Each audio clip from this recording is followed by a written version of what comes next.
household now receive the salvation of Christ Jesus. Amen. And the slave has been free. The place God chose was never meant to preserve Paul's name.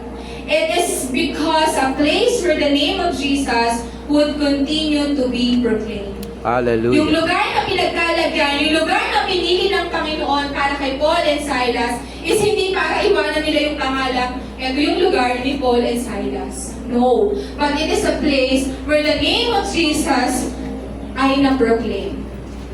Because the place God chooses is never about making our name known, but about making the name of Jesus impossible to forget. Sa buhay Praise mo God. ni Lydia, malilimutan niya po ba si Jesus? No.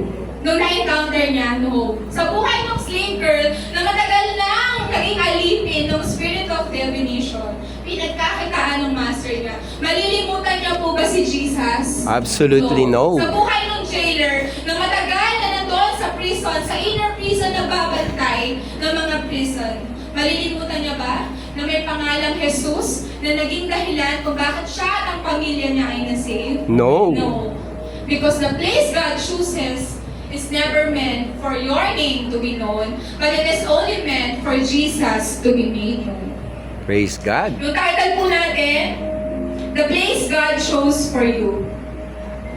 Next po, the place God chose for you is never that your name echoes in that place. It is that the name of Jesus continues to echo there long after you're gone.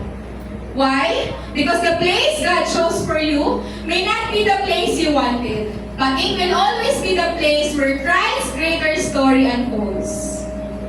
Why? Kasi po one day, you and I will leave every place God has called us. Tama po ba? Amen. Hindi naman po tayo eternally nandito sa mundo. May iwanan po natin yung minister na yan, yung ministry na pinagkalagyan sa atin ng Panginoon. Hindi po tayo forever dyan.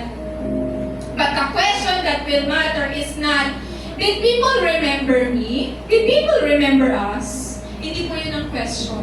Ang tanong po, did the gospel remain?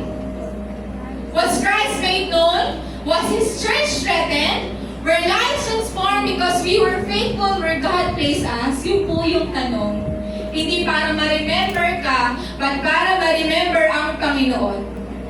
Because the place God chose for you was never simply about your journey. It was always about Jesus writing a greater story through your life for His Glory. Hallelujah. Amen? So ang tanong po, so why did God choose that place? Bakit pinili ng Panginoon yung lugar na yan? For our conclusion po, Acts chapter 16 verse 30 to 31. Then He brought them out and said, Sir, what must I do to be saved?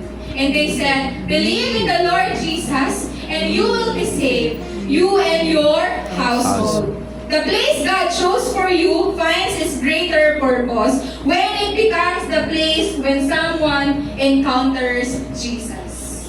Amen? Amen. Yung place na pinagkalagyan sa'yo, marireach na yung greatest purpose niya kung ang lugar na yon na may ito ng pangalan ng Panginoon na ating pinaglilingkuran. Walang iba kundi sino po? Jesus. Jesus. Because the place God chose for you is never the destination. Jesus is.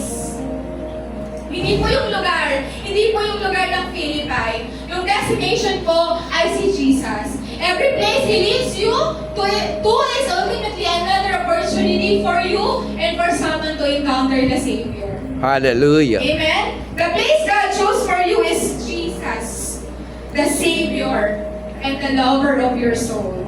And the lover of the soul that belongs to your family. Sa lahat ng lugar na pinagkalagyan po sa atin ng Panginoon. Kung ang lugar na yan, it can be in pain, struggling, challenges, masaya, greener pasture. Kung nandiyan si Jesus, then that is the place God chose for you. Amen? Amen po. Tayo po yung manalangin. Hallelujah, ang banal na makapangyarihan sa lahat.